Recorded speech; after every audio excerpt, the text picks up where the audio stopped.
Hello everyone, I hope you all are doing well.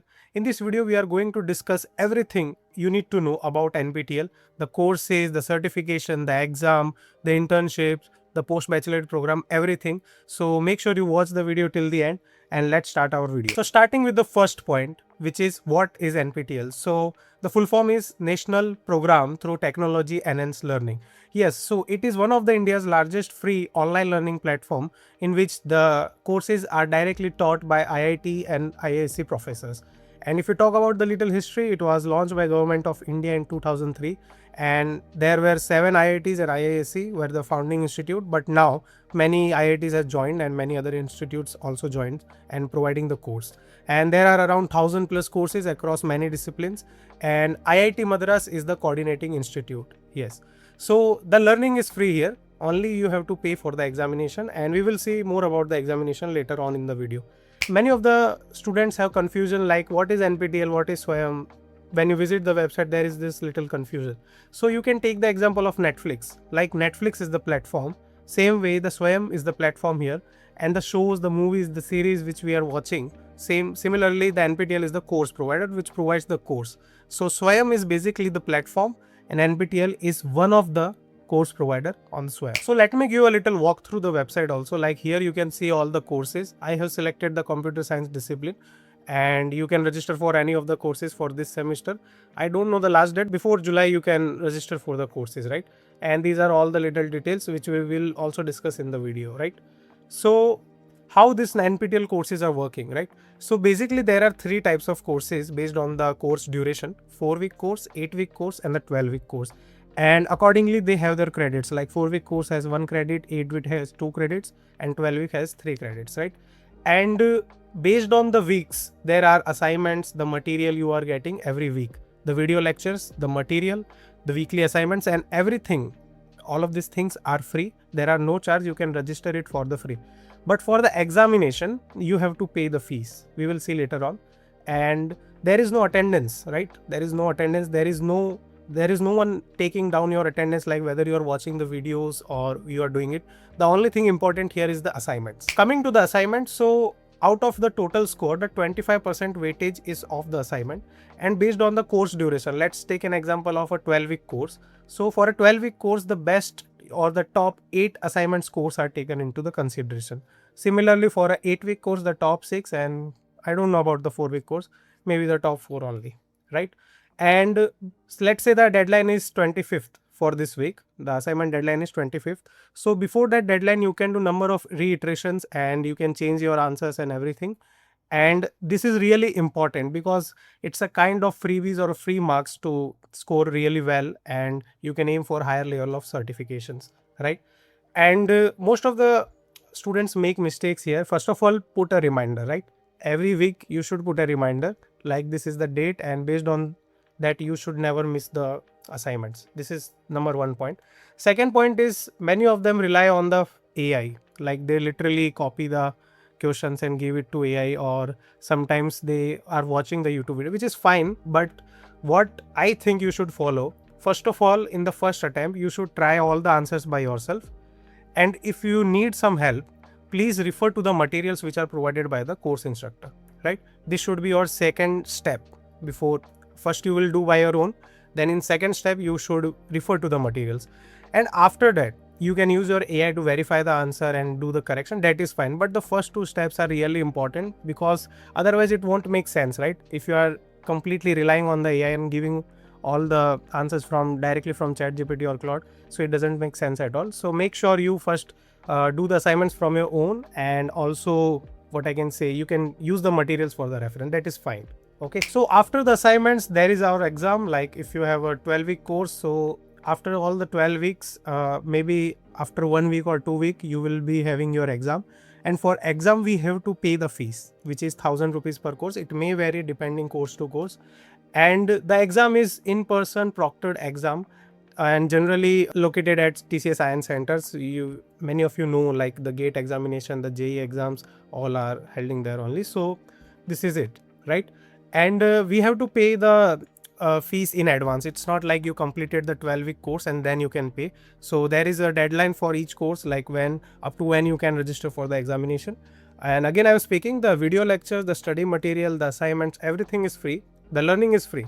But if you want the certificate, you have to give the exam, and for the exam you need to pay the fees. Now coming to the exam, like what should we prepare for the exam? So the first point is prepare the assignments. Like all the assignments question you should know, and in case you don't have much time, you can it's not good to say, but you have to memorize the answers, because many times 40 to 50% of the questions are directly from the assignment. But again, the paper pattern may change depending on the professors or the course instructor, right? Second thing is you should refer the material which are shared by the professors, which are really important, and from my experience the materials are really good, so you can refer that.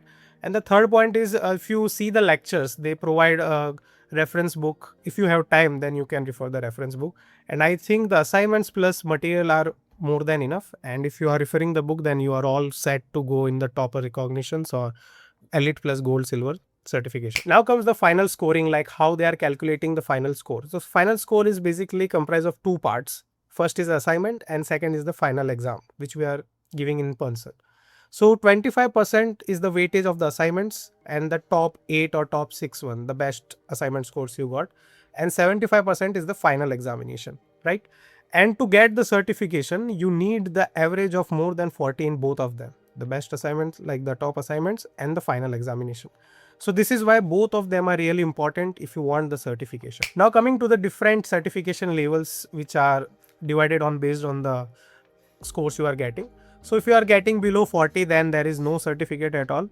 And 40 to 59 successfully completed, 60 to 74 elite, 75 to 89 elite plus silver. Some of the courses, this silver one has been deprecated, so it's no longer there. And 19 to 100 is for the elite plus gold. And I would recommend please aim for the gold one only, because everybody is doing the certification, right? Everybody is putting their on resume. So how to get highlighted is this only, this and the topper recognition. So topper recognition, like you see the certification level which are based on the scores, right? The topper recognition is based on the rank. Let's say 100 students register for the course and you are the top, you got the first rank, right? So you are in the top 1%. And then accordingly we have the top 2% and top 5%. And there are some opportunities, the internship opportunity and many other research opportunities for the toppers, right? Which we'll see later on in the internship segment. Now coming to the most important topic, which is the domain scholar or the domains which are provided. So instead of doing the random courses like you pick this, so there is a structured program, the series of proper courses which are accumulated in a domain. So if you go into the website here, so there are many disciplines here. Let's see about computer science. So we have 6 domains here and I completed the programming domain, right? So what we have to do is in each domain there are certain requirements. Let's say for programming domain, here it is written you have to complete 4 core courses and 2 elective courses. So here you can see like there are different courses written serial wise. So from the first one you have to pick any one of them, because here it is written or, right? So you can pick any one of them. Then again from this 2, like out of 3 courses you have to pick one, and accordingly same. And apart from the 4 core courses, you have to complete 2 elective courses which are here. So you can pick any of them, right? And apart from the course completion, there are other requirements. Like first of all, we need to pass all the examination, all the courses, and each course should have minimum 55 marks, right? And the average of all the courses should be greater than 60 marks. And the third requirement is we need to complete this in a 3-year of span. Like within a 3-year, you need to complete 5 to 6 courses to get the domain. And is there any separate registration? No, you don't need to register separately. They keep the track, like what courses you are doing, are you meeting the requirement or not. And after, like when you completed your last course and you meet all the requirements, then within a 2-week or 3-week you will get an email like you are a domain scholar and you get this, you will get your certification. This is my certification, you can see. Now there is this thing called NPTEL STAR. So based on your consistency and the number of courses you have done, the scores you are getting, there are different titles under the umbrella of NPTEL STAR. Like in my case, I did around 6 courses within a short period of time. I was in the discipline STAR and I was also the domain scholar. So there are some good opportunities for the NPTEL STAR. Like in my time in 2024, I got the opportunity, I got the invitation for a workshop and a research conference at IIT Bombay. But due to my GATE examination, which was at 10th Feb in 2024, so I was not able to attend. But yes, there are good opportunities. And also the post-bachelorate program or Pre-Doctoral Fellowship is for the NPTEL STARs. So coming to the most important point, and many of you are waiting for this, the internship. So first of all, like, who is eligible, right? So majorly all of the course toppers and the Elite Plus Gold holders are eligible for the internship. And keep this in mind, the internship thing is not handled properly by the NPTEL, rather it fully dependent on the professor or the course instructor. It's on them. They may take one student or two student, or they take none of them, right? So it fully depends on them. And these internships are mostly offline at IITs and ISC, and durations is also depend on them. Like it may be 2 week or 12 week in span of them. And for 2 week you will get around 7,500 stipend, and for the 12 week the total will be 45,000. So this whole thing is dependent on them, but this is generally for the course toppers. And it might happen, like if you are really interested in, you can cold email the professors, so you might get the chance. Again, following the internship, there is this pre-doctoral fellowship or the post-bachelorate program. So these are for the NPTEL stars or the domain scholars which have completed few of the courses, and they have a good track record with the NPTEL. The thing here is, it's for the students which are in final year or are graduated already and they want to do research or early PhD program, so they can consider this program. So what's the process? So first of all, if you are NPTEL star or a domain scholar, you might get an email from NPTEL. Like if you are interested, you can fill this Google form, and in the Google form you have to provide all the details, like what are your CG, the mark sheet, Aadhaar card, everything you need to provide the details. And they will also share one Excel sheet in which all the projects or the research topics are given, listed under the professors which are taking the students, right? So you can select which topics excites you more or the project.